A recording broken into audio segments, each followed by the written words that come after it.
we're revealing the most powerful antioxidant that you have never heard of.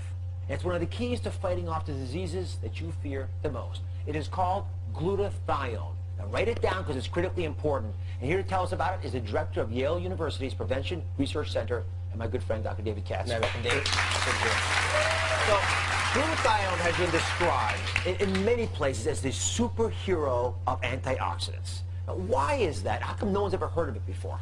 Because unlike most antioxidants people think about getting in a supplement, this one the body makes. That's the reason people haven't heard about it. It's going on all the time. It's also the reason why it really is the most important antioxidant. It's the one that the body relies on itself to clean up critical toxins. So it's being manufactured all the time, and the body makes critical use of this to defend us against a variety of toxins. So I've got a little demonstration to really make this really clear to folks. This is absolutely essential. You know how I talk about all the things to do in your life, right? The foods to eat, the antioxidant vitamins to take. They all work through this. In the body, you've got glutathione.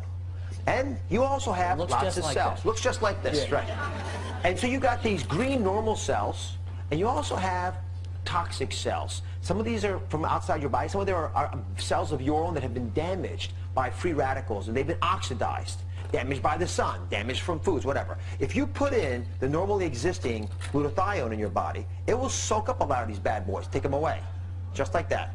Now, if you don't have enough of the glutathione, now you put it in there, and you'll be lucky if you just get one of these toxic cells out. So you lose the powerful natural ability of your body to heal itself. You know, we always brag about how the body can help you almost always recover, but only if you help it do that for you. That's what this segment is about. Now, David, how do you know?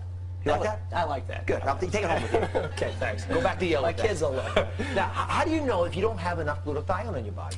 So the issue is this. If you have a chronic disease, most serious chronic diseases are associated with low levels of glutathione. So if you have diabetes, if you've been through cancer, if you're struggling with a serious infection, that may indicate that you're depleting your glutathione. May be worth checking your level, certainly worth doing things to bring your level back up. And then also, if you're chronically run down, if you're chronically fatigued, if your body just isn't firing on all cylinders, low glutathione may be part of it, both cause and effect. So you have to be sort of clued into how you're feeling and your general state of health. So you're at a big center, and people come to you all the time. When you give people glutathione, in whatever form you get it to them in, what happens to them?